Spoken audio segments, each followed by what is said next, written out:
people responded. My first book, I learned more about what not to do than to do, to be honest with you.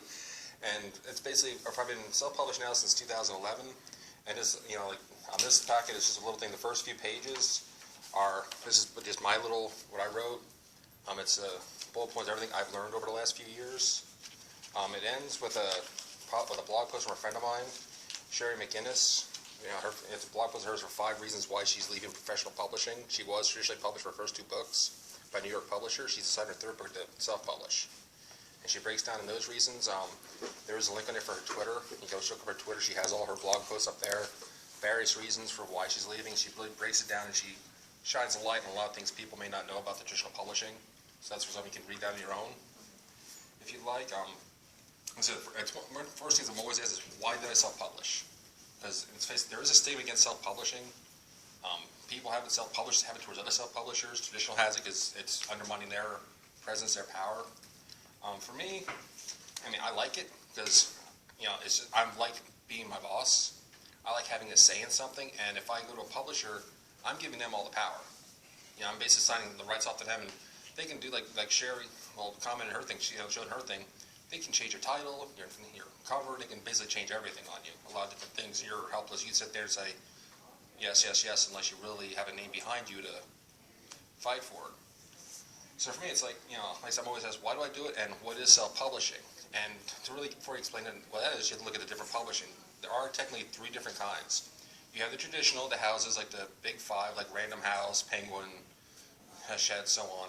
But that one's also technically, you can put the smaller presses in there. If you go on Facebook or just Google, you'll see like 10 million small presses. They're just like average people like us have started their own companies. A lot of them are also owned by the big 5. That's a little secret that you find out here and there, that the big 5, while they sit there and they bemoan indie publishers and self-publishing, they actually own a lot of small presses. They also own a lot of websites that actually help you self-publish. And the next publishing group is vanity presses. They actually own a lot of those as well. It's like the difference between them is, like, if you look at the traditional publishing, is they will do almost everything for you. If you can sell them your product, they look for what they can make money off of. If they can sell your product, they will take care of that. They'll fund the editing for you. They will fund the cover art for you. They'll fund a lot of the marketing for you. But like everything else, a lot of the marketing too also falls on your shoulders. It's not like so much like it was like 30, 20 years ago, like the last 10 to maybe 30 years ago. It's changed a lot in that little bit of time. It still comes to your shoulders to do a lot of your marketing. They'll market you stronger if they feel that you have a better product they can make more money off of. That's just what I've seen multiple people talk about. So don't take my word for it, look it up. I've just seen different people commenting on that. But they take care of all that. They never ask you for a penny. They just ask you to sign the bottom line that gives them their right to distribute your books and market and do with your books like they want. A lot of times it'll be local bookstores. And they take care of all that. You kind of sit back. You sometimes get a royalty check up front. Other times, like if you're the smaller houses, like the indie presses, they don't really always give you a royalty check. A lot of times they'll just give you a percentage of their sales, which can range from anywhere from 10 to up to 70%. Most of them are around 50 to 70% commission per book. Which if our Kindle and it sells for say $2.99, it'd be like 70% out of that, and then you get like I think roughly 70% of that 70%. So it cuts off because Amazon will take their cut, right? They'll take their percentage to sell the book. Excuse me. They say that then the second publishing is the vanity presses. Those are strictly what they say vanity. They prey on people wanting to be published. They'll sit there. You get mailers. As soon as you copyright someone in the Library of Congress, you will get mail out the wazoo. They'll send you through the snail mail. They'll send you emails. Because they'll offer their services. We'll publish your book. We'll edit your book. Do all this for you. All you have to do is pay us, like say $1,300 and change or $2,400 and change, and we will do all this for you. And right there is should be the stop sign. You never pay a publisher a penny. You should never pay them. If any publisher, no matter what they say, no matter how reputable they seem, if they ask you to pay them, walk away. Because the whole process is there. It's supposed to be investing in your product and you. You're not investing in them. And vanity presses, they prey on people wanting to be published so bad in their own vanity, which they get the name from, that they'll milk you for their money, and they don't care what kind of product they put out. A lot of them will tell, well, we have this person that's selling like 150,000 copies, Yeah, they'll have that occasionally. They'll have that. They'll find that one diamond gem that either hits the right book market or just really hustles their butt off to sell the books, and they'll tout that. But really, they don't really give you a push. They print the books up, and you usually have to buy the physical books from them to distribute it yourself too. Or usually order some books your own. They don't just hand you over a copy and they don't know marketing for you. And after they do the initial one, well, if you pay us more, we can do this one, or we can upgrade your package to this and this. They'll just keep wanting more. So any publisher anywhere has anywhere that's for a single penny, walk away.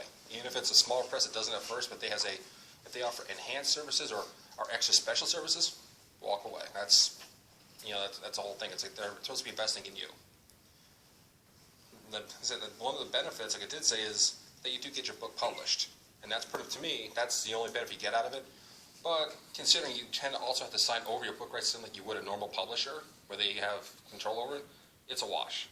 So really, you're paying them money, they have the rights, they do what they want with it, but you have your book published. To me, that's not a good equal exchange. That's like 10 rocks in one hand and a small pebble in the other. It's just not balancing out for my thought. Then you get to the self-publishing. This is basically where we, as authors, take 100% ownership and control over what we do. The big problem with that is we have to find our own editors, our own cover arts, and we have to be sure about formatting the books and putting them up and marketing them ourselves. We do everything ourselves. It does sound a little daunting, and it can be frustrating at times. Believe me, it can be very frustrating, and it is a lot of hard work. That's one thing. No matter what you do in here, especially if you even as traditional publishing, unless they send you a couple $100,000 bonus and they book you on Oprah and other shows, you're gonna have to market yourself. Even Stephen King, who swore to God he would never be on social media, has a Facebook and Twitter page now. So he even got dragged on there. So if he can do it, that means everyone's going to be on there at some point. But we have full control. We can have an opportunity to self-publish to make a higher revenue rate, where some indie publishers may give us 70%. And like I said, I don't know exactly how it works, if it's like 70-50% off of what they get after Amazon charges them. If we say we publish on Amazon and we have it set up for 70%, we get 70% flat. If your book is $2.99, I think you get like $2.03 or something like that. I mean, that's yours. You don't get like a cut out of the cut. You get the full 70 or the 50, whatever you have it set up for price point. Like Amazon's price point, if it's 99 cents to $2.98, you get 35% commission. $2.99 to $9.99, it's 70%, and $10 or higher, I think it's back to 35%. But you get that full percentage from them. And so that's kind of the good thing on that when you get that.